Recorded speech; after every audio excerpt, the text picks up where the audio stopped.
네 번째 이유는 습관적인 회피 행동입니다. 귀찮음을 자주 느끼는 사람들은 대부분 반복적으로 일을 미루는 습관을 가지고 있으며 점점 더 행동을 취하는 것이 어려워지는 악순환에 빠지게 됩니다. 예를 들어 운동을 해야겠다고 생각하면서도 계속 미루다 보면 점점 운동하는 것이 더 귀찮아지고 결국에는 아예 하지 않는 것이 익숙해지는 것입니다. 이는 뇌가 하지 않는 것을 당연하게 받아들이면서 형성된 습관이기 때문에 시간이 지날수록 쉽게 고치기 어려운 상태로 굳어질 가능성이 큽니다. 그렇다면 이러한 귀찮음을 극복하기 위해서는 어떤 방법이 필요할까요? 첫 번째로 신체적인 피로를 줄이고 에너지를 회복하는 것이 중요합니다. 충분한 수면을 취하고 균형 잡힌 식사를 하며 규칙적인 운동을 하는 것만으로도 신체적인 활력을 높이고 귀찮음을 줄이는 데 도움이 됩니다. 특히 운동은 에너지를 소비하는 활동이지만 장기적으로 신체의 활력을 증가시키고 정신적인 피로감을 줄이는 효과가 있기 때문에 일상의 일부로 포함하는 것이 좋습니다. 또한 짧은 휴식과 명상을 통해 신체와 정신을 재충전하는 것도 귀찮음을 줄이는 데 긍정적인 영향을 미칠 수 있습니다. 두 번째로 해야 할 일을 부담스럽지 않게 쪼개어 실행하는 방법이 효과적입니다. 많은 사람들이 귀찮음을 느끼는 이유 중 하나는 해야 할 일이 너무 크거나 막연하게 느껴지기 때문인데, 이를 작은 단위로 나누어 하나씩 해결하는 방식을 사용하면 부담을 줄일 수 있습니다. 예를 들어 집 청소를 해야 한다는 목표가 너무 막연하고 귀찮게 느껴진다면 책상을 정리하기, 바닥을 닦기, 옷장을 정리하기처럼 세부적인 단계로 나누어 각각을 수행하면 상대적으로 쉽게 시작할 수 있습니다. 세 번째로 동기부여를 강화하는 방법을 활용하는 것이 중요합니다.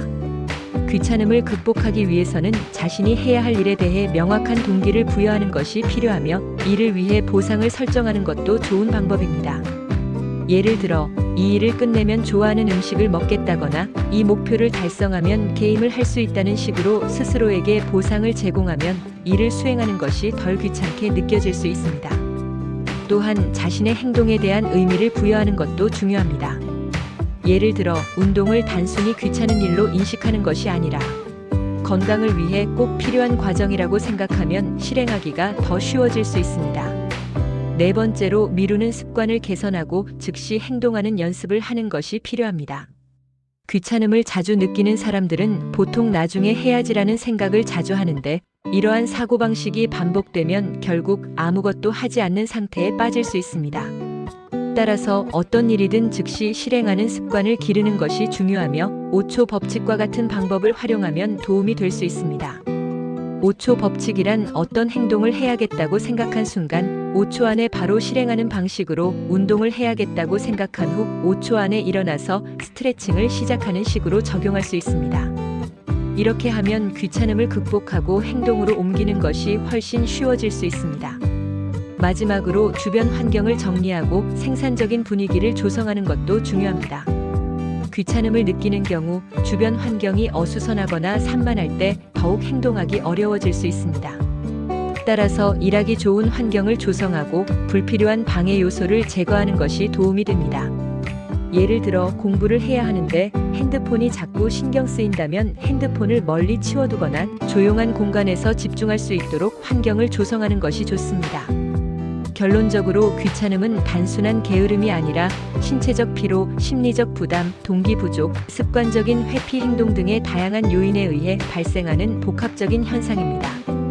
이를 극복하기 위해서는 생활 습관을 개선하고 해야 할 일을 부담스럽지 않게 쪼개며 동기부여를 강화하고 즉시 행동하는 연습을 하는 등의 노력이 필요합니다. 귀찮음을 줄이고 보다 생산적인 삶을 살기 위해서는 작은 변화부터 실천하는 것이 중요하며, 꾸준한 노력을 통해 점차 극복해 나가는 것이 가장 효과적인 방법이 될 수 있습니다. 습관이란 우리가 의식적으로 노력하지 않아도 자연스럽게 반복적으로 행하게 되는 행동이나 사고방식을 의미하며, 개인의 삶과 성격, 성공과 실패에 지대한 영향을 미치는 중요한 요소 중 하나입니다. 습관은 단순한 행동 패턴을 넘어 삶의 질을 결정짓는 중요한 요인이 될 수 있으며, 좋은 습관을 형성하면 생산성과 건강, 심리적 안정감이 높아질 수 있는 반면, 나쁜 습관이 지속되면 삶의 질이 저하되고 부정적인 영향을 미칠 가능성이 큽니다. 습관은 인간의 뇌에서 특정한 행동을 자동적으로 수행할 수 있도록 돕는 경로가 형성되는 과정에서 만들어집니다. 우리가 반복적으로 같은 행동을 수행할 때 뇌는 그 과정을 점점 더 효율적으로 처리하기 위해 특정한 신경망을 강화하는데 이를 신경가소성이라고 합니다.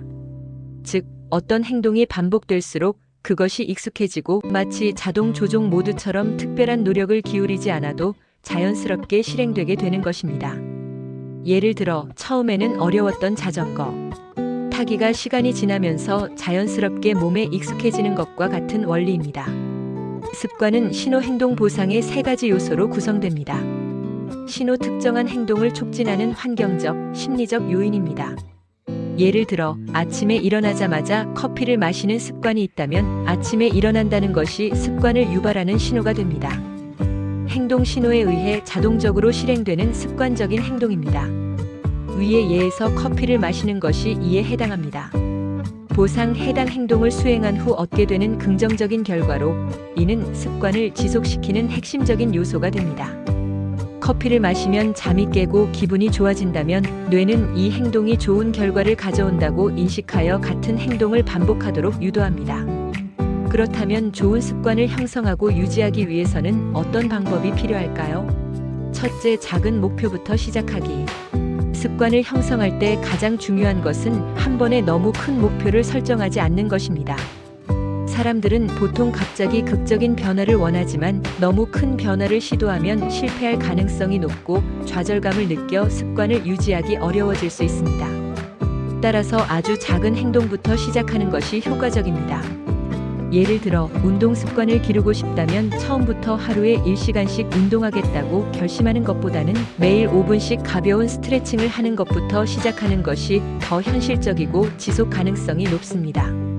두 번째, 특정한 신호를 설정하기. 습관을 형성하기 위해서는 특정한 신호 트리거를 정하는 것이 도움이 됩니다. 예를 들어 아침에 일어나면 물 한 잔을 마신다. 저녁을 먹고 나면 10분간 산책을 한다와 같이 특정한 시간이나 상황에 습관을 연결하면 새로운 행동을 더 쉽게 반복할 수 있습니다. 연구에 따르면 새로운 습관을 기존의 습관과 연결하면 더 쉽게 정착할 수 있다고 합니다. 이를 습관 쌓기라고 하는데 예를 들어 양치질을 할 때마다 스쿼트를 5번 한다는 식으로 기존 습관에 새로운 습관을 덧붙이면 더욱 효과적으로 습관을 형성할 수 있습니다. 세 번째, 즉각적인 보상을 제공하기. 습관이 지속되려면 뇌가 그 행동을 긍정적인 경험으로 인식해야 합니다.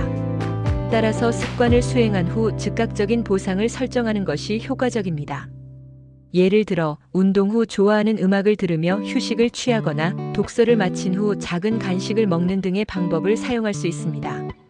하지만 장기적으로 봤을 때 건강하지 않은 보상의 운동 후 과식하기를 설정하면 습관 형성에 오히려 방해가 될 수 있으므로 긍정적이고 건강한 보상을 선택하는 것이 중요합니다. 네 번째, 실행하기 쉽게 만들기.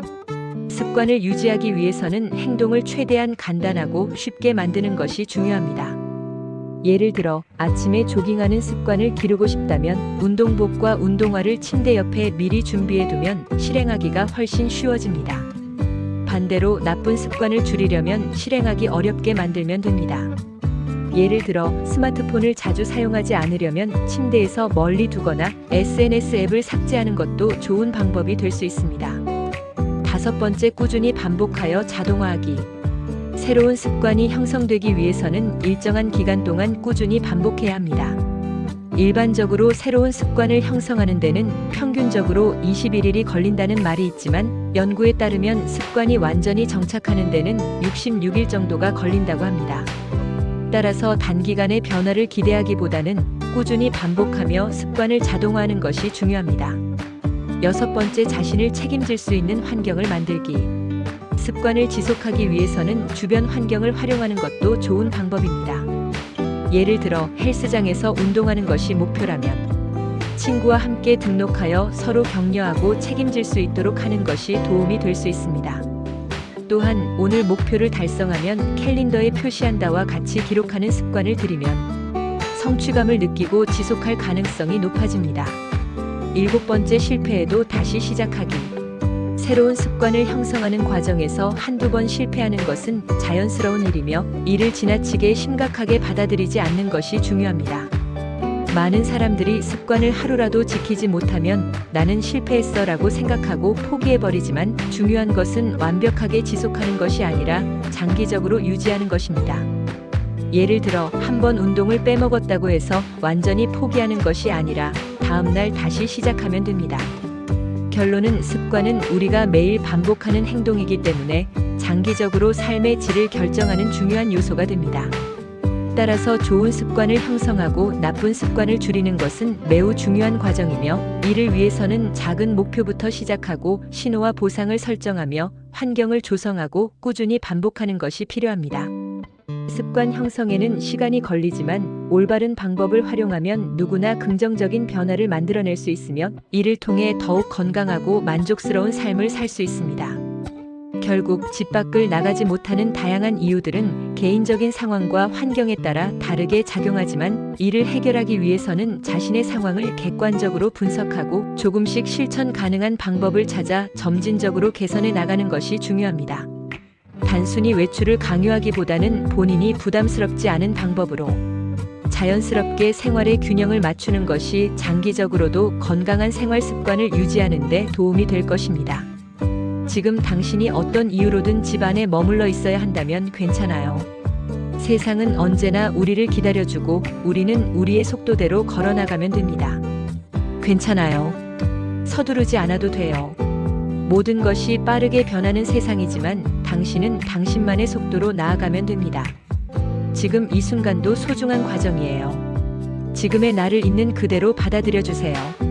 어떤 이유에서든 집 안에 있는 지금의 나도 충분히 가치 있고 소중한 존재입니다. 당신이 아무것도 하지 않는 것처럼 느껴질 때도 그 자체로 의미 있는 시간을 보내고 있는 거예요. 작은 변화부터 시작해보세요. 창문을 열어 바람을 느끼거나 좋아하는 음악을 틀어보거나 따뜻한 차 한 잔을 마시면서 나 자신에게 집중해보세요. 작고 사소한 변화가 마음을 조금씩 열어줄 거예요. 당신의 걸음을 응원해요. 꼭 밖으로 나가야만 의미 있는 게 아니에요. 하루하루를 살아내고 있는 것 자체가 충분히 대단한 일이니까요. 하지만 혹시 언젠가 한 걸음 내딛고 싶어질 때 그 순간을 진심으로 응원할게요. 당신은 혼자가 아니에요. 힘들 때는 주변을 돌아보세요. 당신을 응원하는 사람이 있고 당신의 이야기를 듣고 싶어 하는 사람이 있을 거예요. 때로는 나 스스로를 안아주는 것도 큰 힘이 됩니다. 지금도 충분히 잘하고 있어요. 오늘 하루도 당신에게 따뜻한 순간들이 가득하길 바라요.